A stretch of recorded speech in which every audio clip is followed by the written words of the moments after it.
and, of course, Allen Mahomes. So can we just start there, please? Let's start at Allen, Mahomes, Bills, Chiefs. This game, every time these two play, it gets interesting. They don't disappoint you, They right? never do. There we go. There's Mahomes. Bills playing host in this one. Josh Allen early on, first quarter. Patrick Mahomes. Oh, no. Rashee Rice takes it. And the Chiefs did a nice job of creating some formation, especially in the red zone, running the football, and the Buffalo Bills as well. And this was a game where both teams felt they needed to run and possess the ball. Yep, Josh Allen running it there, and then later taking it in again. And at that point, it's a 28-13 game. Bills seemed like they were firmly in control in the third quarter. We go on to the fourth. Kareem Hunt gets it just like old times, right? There you go. Just turn around, give it to Hunt, and we score. 28-20, then 28-21. Mahomes going deep right here. Oh, boy. Mahomes, ill-advised. And you would think at this point, this game should be over, but the Chiefs get the ball back again. And then Mahomes does his magic, right? Deep, Xavier Worthy. No answer. Not happening. Bills win it 28-21. So, look, Coach, it's often been said that Buffalo needs to get over that Kansas City hump in the postseason. But let me ask you, regular season win like this, what does it do for their confidence? Not even just now, but just beyond as they move forward. Well, this was a must-win for the Buffalo Bills, okay, in my opinion, because they're going to see this Chiefs team again in the playoffs. Right. Now, what they've done right now, the Buffalo Bills, I think the Chiefs now are 1-5 in Buffalo. So Buffalo understands we can beat them here in a close game, but can we beat them in the playoffs? And that's going to be the whole key. Can the Buffalo Bills win enough games right now to host playoff games in Buffalo?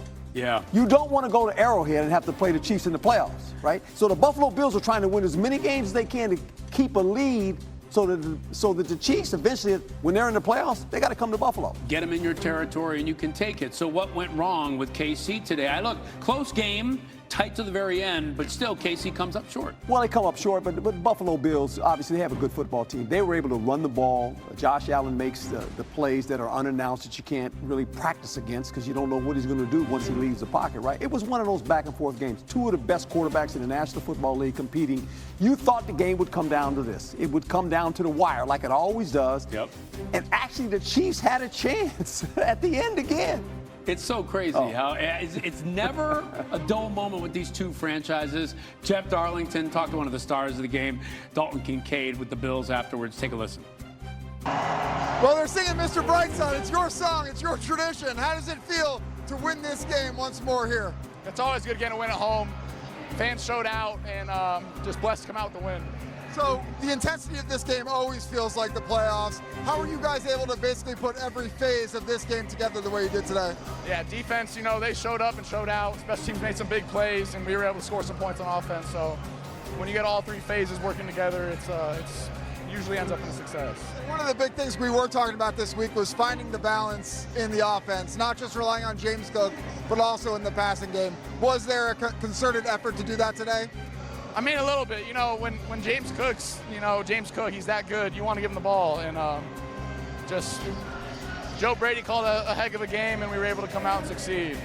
What is it like to play the Chiefs? I mean, it's the 10th time Mahomes and Allen have gone up against each other. It just feels different. Does it feel different to you guys? Yeah, I mean, a little bit, obviously. It's a battle of two great quarterbacks, two great organizations. But just to be able to come out with a win today is big. Great win. Yeah, appreciate you. All right, that was a good one. We're going to have more sound from Bills Chiefs as we go, but this wasn't a statement arrival game. Let me explain in a bit. Early first quarter, Bears down 7-0. Little trickery here. DJ Moore to Caleb Williams, not the other way around. Yeah, and you saw this all day. Both these offenses had their way with defense. There was no defense played in this game. This is almost total 1,000 yards of offense. Joe Flacco at 41 years old, he can still throw the rock. How about that catch? And T. Higgins can still catch the rock. Yeah. Look at this. Yes, sir. Reaches in front of his defender and grabs it. Not even a push off, just perfection. Bengals up 20-17. Hey, you mentioned it. A lot of offense, but it made it fun. Bengals trailing by 6, 41-35. Flacco, Andre Iolas. Unbelievable. Had 470 yards passing, did old man Flacco on the day. Think about that. And this guy, Caleb Williams, he showed off today. Because there was 25 seconds left. Gets to Colson Loveland. Yes. Colson Loveland breaks tackles. End zone. Touchdown. 58 yards. After a failed 2, it was 47-42 Bears. Next Bengals drive. Flacco doing what he does. Throwing it deep. Chuck it up. And it's picked off by Deshaun Wright. Wow. That'll win it for the Bears. This is the kind of game they used to lose. Now they're winning them. The Bears take down the Bengals 47-42. I'm going to stay in my lane. I don't want no defensive player come and chew me out about what I'm doing. We just got to play complementary football. Like, we put the ball in the end zone and go up a point at the end, finish the game. Like, just end it. Like, that's it. Like, that's what we need to do. Just end the game. Like, make them get us the ball back. Let us go to 22 victory and let's end the game. That's how I feel. Yeah, we called it hot potato. It looks like, you're hot potatoing the ball around to different people 4 times. And so 1 to Rome, 1 to 3, 1 to Rome, 1 to DJ, and then back to me. It was something we've been practicing for the past 2 weeks, and it finally showed up on game day. It was a big play for us. Big play, huge game for those Bears. On the other side, Bengals, they couldn't stop anything. Not anything the Bears were doing today. Chicago just the second team since 1950 with 275 passing yards, 275 rushing yards, and no turnovers. They joined the Dolphins from 2023 when they dropped 70 on the Broncos. You remember that game. And this game, I have a feeling these guys from Cincinnati, they're going to remember for a while, Coach, just based on their reaction. Chase Brown, Jamar Chase, angry at how this thing ended. Well, because both offenses were going back and forth. Yeah. But this is the problem now all of a sudden in Cincinnati, when you have offensive players basically saying, we can't count on our defense. Yeah. That we need to score 50 But it's been points. like that for a while. Yeah, and that's okay. But you can maybe say that in-house, but once you say it publicly, that sounded bad. It just sounded like, what's wrong with you guys? Yeah. I mean, look, you only can do what you can do. When you get into a game like this, eventually this is not about defensive football. This is offensive football. And you're hoping the defense can take the ball away a couple times to get off the field, because they can't. Neither defense stopped anybody. When you look at it, Cincinnati threw 2 interceptions. That was the difference in this game. Yeah. They turned it over twice. They did. Right? Yeah. And that's the difference in a game like this.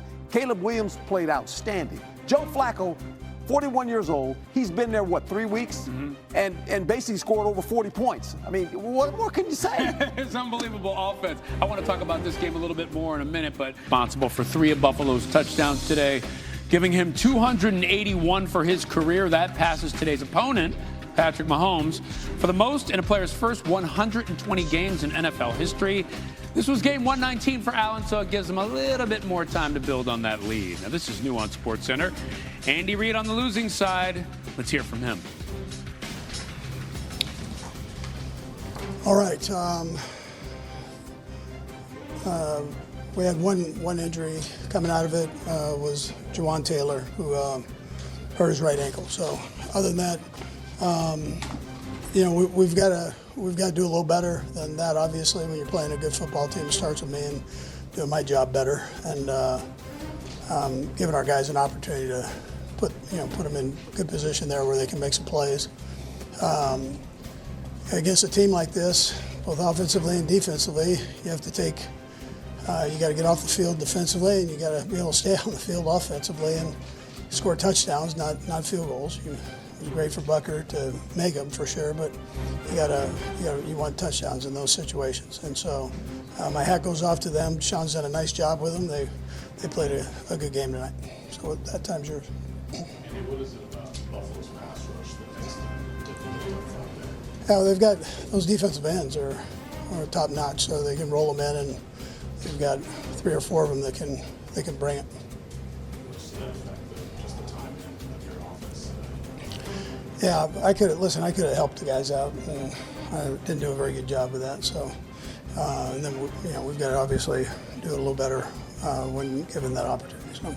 And what did you guys ask about why they were able to move the ball the way they did today on the day? Yeah, listen, they got the run game going.